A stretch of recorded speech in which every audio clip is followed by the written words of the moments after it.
Okay, welcome to a brand new Real World podcast. My name is Matt Waters. I will be joined on this endeavour by Ben Phillips. Ben, say hello.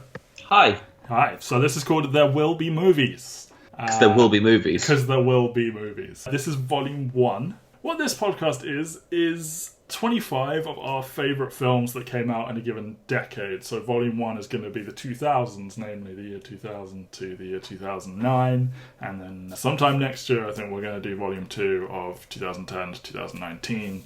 Because we don't know what movies we like from this year yet. Yeah, I mean, there's still plenty of stuff. You know, Knives Out could be fucking amazing. Who knows? So, how did we come up with this list and how many caveats are there? Well, there are plenty. Because you don't even like to call it the 25... are like our favourite 25 films or the best 25 films, because it's a bit different than that. So yeah, I mean, yeah, it's not that.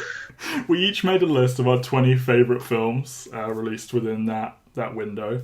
Anything we both picked got an automatic spot on the list. We picked except it didn't. Well, right. We realised the list needed some trimming, so we had to establish some rules. One of those, quite early on, that hurt me quite badly was no 2 films by the same director in a given decade. So we'll try in each episode to highlight some films that may have missed out on contention because of, you know, having to... Like, I had 3 films by the same director, and that hurt to take 2 of those out, but, you know, try not to make it too homogenous, I guess. If possible, at least 1 film for each year. This is still a bit of a contentious one, but you wanted to push this one, didn't you? I mean, we've managed it. We have managed it. I'm happy with it. Yeah, there was almost a bit of a, like, I don't know, I feel we're trying too hard to get one from this year, but for 99% of this list, it's coincidental that there is 1 for each year, but then we were like, you know what, let's talk about these years, like, contextually in film. So we tried to get 1 from each year, and we have succeeded. Nothing that has... So here's the big one.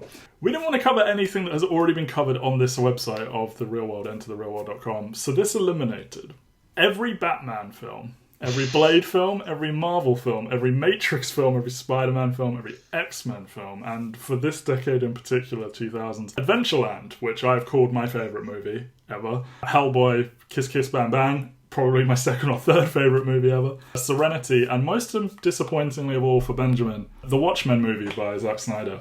We cannot... I know that was going to be like right at the top of your list, but it is robbed of you. I'm sorry to break it to you, but Kiss Kiss Bang Bang is the one that hurts most on that list. Like, spoilers, we tried really hard to find a good movie for 2005, and I literally sat there staring at a box office printout of like 2005 movies, and I was just like, fuck you, Matt and Mike, for covering Kiss Kiss Bang Bang already. Yeah. It's kind of stuff that's been covered by, well, me, really, because... you joined about a year into this website, so anything the Superhero Pantheon are going to do, or anything like that, or Mike does separately? Well, I mean, we did also say the sub-caveat was we don't want to cover superhero movies. Yeah, kind of. I kind of want to do like a big boy podcast a little bit, you know? Something that I'm slightly less embarrassed about promoting to everyone I know. I spent a good 6 months after we finished Leftovers. We knew we were coming back to finish off the cinematic universe, our marvelous journey, and basically once a week I would just text you and say, why don't we do this? And it would just be like, no. Yeah, I just... that sounds dumb and too much time. Yeah. Oh yeah, you really wanted us to read like every issue of Daredevil. That was one that had a plan, like a full-on document plan. There are so many Google Docs for rejected podcasts that you still finished the Google Doc for anyway, even though we knew we weren't doing them. The one that for this one is insane. If anyone wants them, I can probably share them with you, I guess. So you can see the madness that is my life. Yeah, I would log into it each time and be like, oh, we just have a nice simple... What are these extra sheets, Ben? I haven't even clicked into some of them. I'm too scared of them. So I mean, it's just lists of movies, to be honest. Like, there's so many different movies. And, yeah, there was a strong desire to get away from superhero stuff generally. Like, not for always, but this website, The Real World, has a dedicated superhero podcast in the Superhero Pantheon. Marvel is kind of it's a nice breaking point after Spider-Man Far From Home comes out, to sort of take a rest for a while. We will cover all those movies at some point, but, you know, we wanted to do something. We've got 2 episodes of Marvelous Journey planned to come out during this podcast. In fact, yeah, you might cover Dark Phoenix at some point. So, yeah, we had this list. We had to kind of negotiate from there. And a quick way to do that was to kind of retroactively apply that nothing that's been covered thing to some stuff that we think might be a good subject for a future podcast series. So I'm not going to announce all of them, but something I am happy to say, I think at some point we're going to do the Daniel Craig Bond movies, and we're going to do something with Disney/Pixar/both. So basically, like, there are 2 Pixar movies that made it onto our, like, definite list. There were almost going to be 3. There were almost 3, and basically, I think we just said, we love these too much.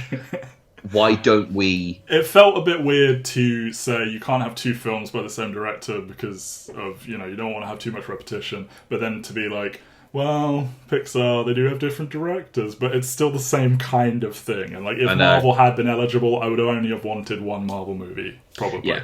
So we should, like, we're not saying that, like, the Pixar movies aren't some of the best movies of the decade. Like, there were two of those movies would definitely have been on this list. Yeah, this is what I'm saying. Kiss Kiss Bang Bang would have definitely been on here. I would have pushed quite hard for Adventureland. We probably would have ended up covering Dark Knight if you hadn't. Oh, I would have gone for Batman Begins, but you can listen to the Tape Crusaders, a podcast by me and Mike Thomas, where you can hear those hot takes about Batman films. So yeah, there's some other podcast series we're going to do in the future that will contain things that at one point were either on this list or were contending to be on it. So if there's some stuff that you hear over the next 25 weeks that you're like, feel that there should have been this movie in here, maybe we will be covering it in the future.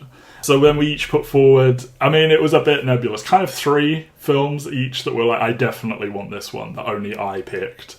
And then we kind of looked at where we were after that, and we cultivated this huge maybe pile from there with everything left over from our 2 lists.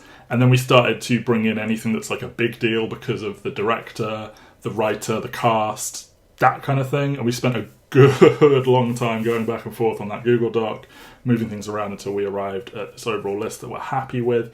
When we talk about happy, I'm not saying that like we have deliberately gone out of our way to pick things over other things, but I think it was important for both of us that we had a good representation of genres.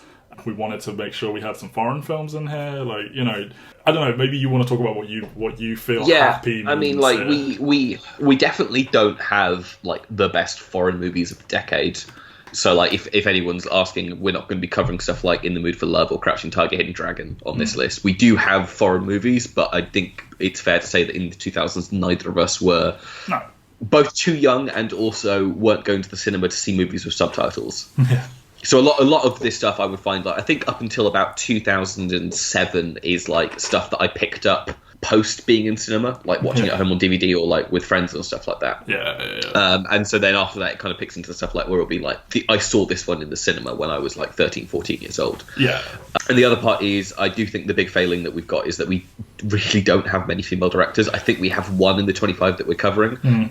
It wasn't for lack of trying. Yeah, and I feel the failing is more with the cinema, to be honest. Yeah, it's not that we didn't try. We definitely could have found some movies with female directors, but they're definitely a lot smaller, and they're definitely not seen as like the best films of that year. Like the one that we are doing is widely regarded as the best film of that year, probably. Yeah. But it is the only one that we're going to be covering from this decade. I think we're a bit better. I was going to say, I think Volume 2 coming next year, I think we've done better on all these fronts. Like, we have some better representation in terms of films that deal with, like sexuality and gender and all this sort of stuff. It's that tricky thing. You don't want to like go full on, like, we must have something that deals with these things. But when I looked at the lists, I'm like, I would be happier if we had something here. So it took a while to get there, but this is the basic process, and we looked at it and we're like, you know what? I think with both instances we easily got it to like between 20 and 23, and then it was a little bit of a which of these 5, 6, 7 fill out the last few spots, and we're still working on next year's list at the time of this recording. and just to say, like, it is important to say, like, I was 8 to 18 during this time period. And then you were what? You were like 11, 10 to 20? No, 11 to 21. 11 to 21. So, but again, they are very much like, these are still very formative years of both of our lives. Like, we definitely weren't fully formed human adults. Yes.